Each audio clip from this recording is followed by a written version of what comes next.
Hello everyone, this is Sudhir and welcome to our YouTube channel.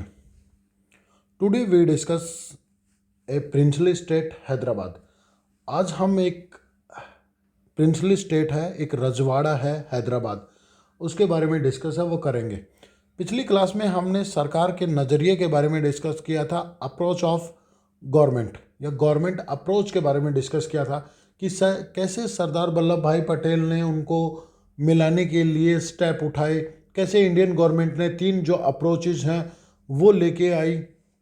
या मैं बात करूं कि जो मुस्लिम लीग है वो किस प्रकार से अपोज कर रही थी इंडियन नेशनल कांग्रेस का। बहुत सारी जो चीज़ें थी वो उनके बारे में हमने डिस्कस है वो किया कि कौन कौन से जो प्रिंसली जो स्टेट थे, कौन कौन से जो प्रिंसली जो स्टेट थे वो भारत के अंदर शामिल नहीं होना चाहते थे या उनको मिलाना थोड़ा सा मुश्किल था। वो चीज़ें हमने डिस्कस है वो की थी और उम्मीद करता हूँ कि वो आपको समझ आई होंगी। और फिर भी कोई डाउट है तो आप मेरे से पूछ सकते हो। अब हम बात कर रहे हैं हैदराबाद के बारे में। It was largest princely state. यह एक क्या है, एक बड़ा लार्जेस्ट प्रिंसली स्टेट था, एक रजवाड़ा था और इसके चारों ओर क्या थी, इंडियन टेरिटरी थी। इसके चारों ओर भारत की जो राज्य थे, भारत के जो राज्य थे उनकी सीमा लगती थी। इसका जो एरिया है, जो एरिया जो था वो था ओल्ड हैदराबाद और आज के समय में ये पार्ट होता था महाराष्ट्र का, कर्नाटका का और आंध्र प्रदेश का। जो आज है वो सारे के सारे ये जो एरिया है वो मिलकर हैदराबाद हैदराबाद जो प्रिंसली स्टेट है उसका निर्माण है वो करते थे।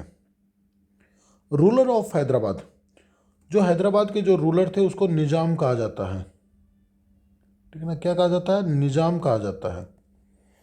और ये वर्ल्ड के एक रिचेस्ट मैन थे। क्या थे, वर्ल्ड के एक रिचेस्ट मैन थे, या मैं कहूँ कि ये सबसे अमीर व्यक्ति थे। वर्ल्ड में अमीर व्यक्तियों में इनका जो हिस्सा है या इनको जो काउंट है वो किया जाता था। निजाम वांटेड, निजाम चाहते थे कि इंडिपेंडेंट स्वतंत्र रहे। किस स्टेटस ऑफ हैदराबाद, हैदराबाद का जो स्टेटस है वो क्या रहे, स्वतंत्र रहे, या मैं ये कहूँ कि वो स्वतंत्र रहना चाहते थे, वो किसी के अंदर शामिल नहीं होना चाहते थे।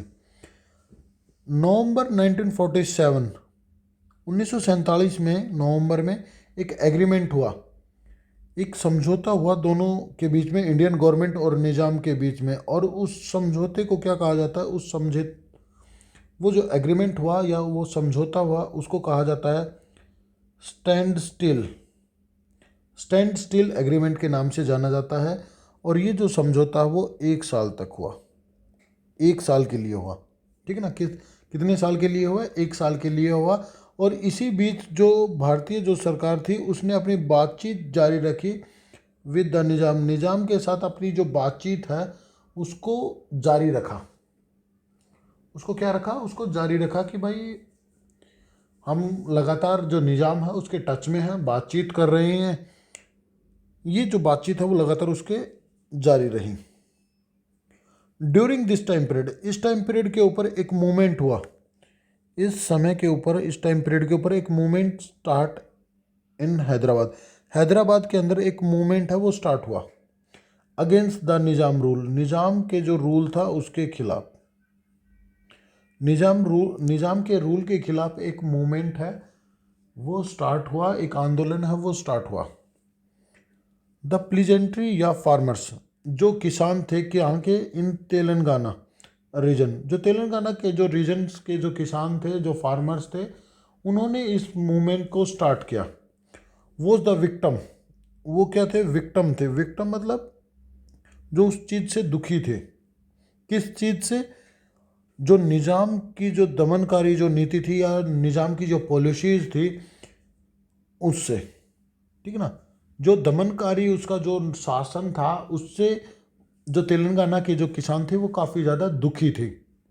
और वो क्या हुए, राइज अप अगेंस्ट हिम, और वो राजा के खिलाफ या निज़ाम के खिलाफ खड़े उठे, खड़े हो उठे। निज़ाम के खिलाफ क्या हो गए, खड़े हो उठे। समझ आ गई बात कि उन्होंने निज़ाम की जो दमनकारी जो नीतियाँ थी और जो निज़ाम की जो पॉलिसीज़ थी उनका वो विरोध कर रहे थे कि ऐसा नहीं करना चाहिए। वो अपनी मनमानी है वो कर रहा था निज़ाम।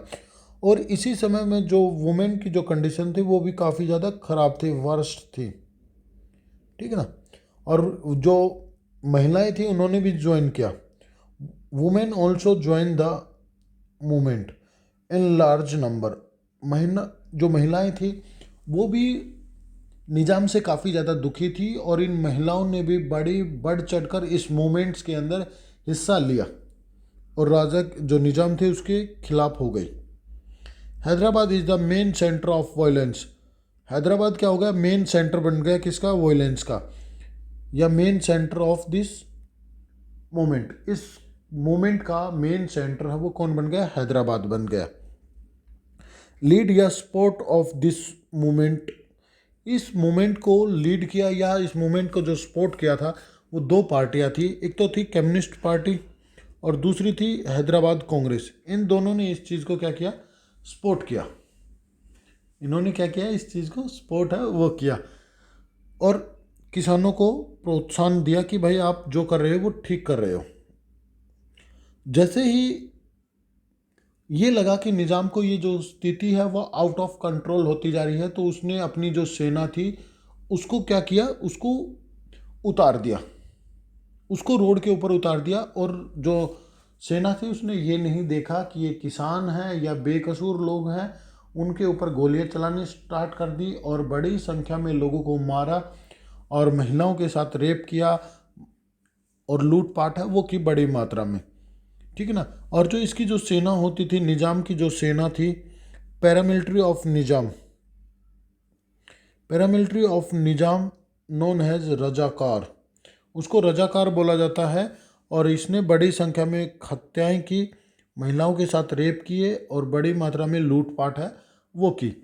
और इन्होंने जो मेनली टारगेट किया नॉन मुस्लिम पॉपुलेशन को, जो गैर मुसलमान लोग थे उनको ज़्यादा से ज़्यादा क्या किया, टारगेट किया, उनको मारने की ज़्यादा से ज़्यादा कोशिश है वो की। और फिर जो ये किसान थे उन्होंने मदद मांगी किससे, सेंट्रल गवर्नमेंट से, कि जो ये जो निज़ाम है वो हमारे साथ अत्याचार कर रहा है, अपनी मनमानी कर रहा है। तो इन्होंने जो हेल्प है वो मांगी सेंट्रल गवर्नमेंट से और सेंट्रल गवर्नमेंट ने ऑर्डर दे दिए, ऑर्डर द आर्मी, आर्मी को ऑर्डर दे दिए टू टैकल द सिचुएशन, इस सिचुएशन को हैंडल करने के लिए, इस सिचुएशन को सॉर्ट आउट करने के लिए किसको आदेश दे दिए, आर्मी को आदेश है वो दे दिए। और आर्मी सितंबर 1948 को वहाँ पे पहुँची और उसने क्या किया, कंट्रोल द निज़ाम फोर्स, और जो निज़ाम की जो फोर्स थी उसको कंट्रोल करना स्टार्ट कर दिया। जो वो मनमानी कर रही थी उसको रोका और उसको कंट्रोल किया। और ये जो लड़ाई है वो कुछ दिन तक रुक रुक कर चलती रही। ये जो लड़ाई थी वो कुछ दिन रुक रुक कर चलती रही। जो फाइटिंग है वो कुछ कभी होती और कभी नहीं होती। After a few day of इंटरमीडिएटन, मिडिएटन का मतलब होता है रुक रुक कर जो फाइटिंग है वो होती रही, लड़ाई है वो होती रही। फाइनली निज़ाम सरेंडर, निज़ाम ने आत्मसमर्पण कर दिया। निज़ाम ने क्या कर दिया, सरेंडर कर दिया या हार मान ली निज़ाम ने अपनी। और जैसे ही निज़ाम ने सरेंडर किया तो वैसे ही निज़ाम ने साइन कर दिए, कौन से डॉक्यूमेंट के ऊपर, इंस्ट्रूमेंट ऑफ एसेशन के ऊपर साइन कर दिए। और finally Hyderabad accession to India, Hyderabad किसके अंदर मिल गया, इंडिया के अंदर मिल गया। क्लियर हुआ इतना बात कि हैदराबाद है वो इंडिया के अंदर मिल गया। तो ये जो टॉपिक था वो हमारा कंप्लीट हुआ।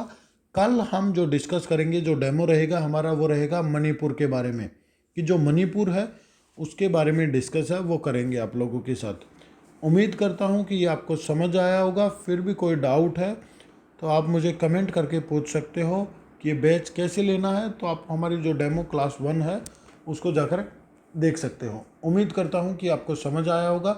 फिर भी कोई डाउट है तो मुझे कमेंट करके बता दीजिए। चलिए मिलते हैं नेक्स्ट वीडियो में। जब तक के लिए thank you and thank you very much बेटा।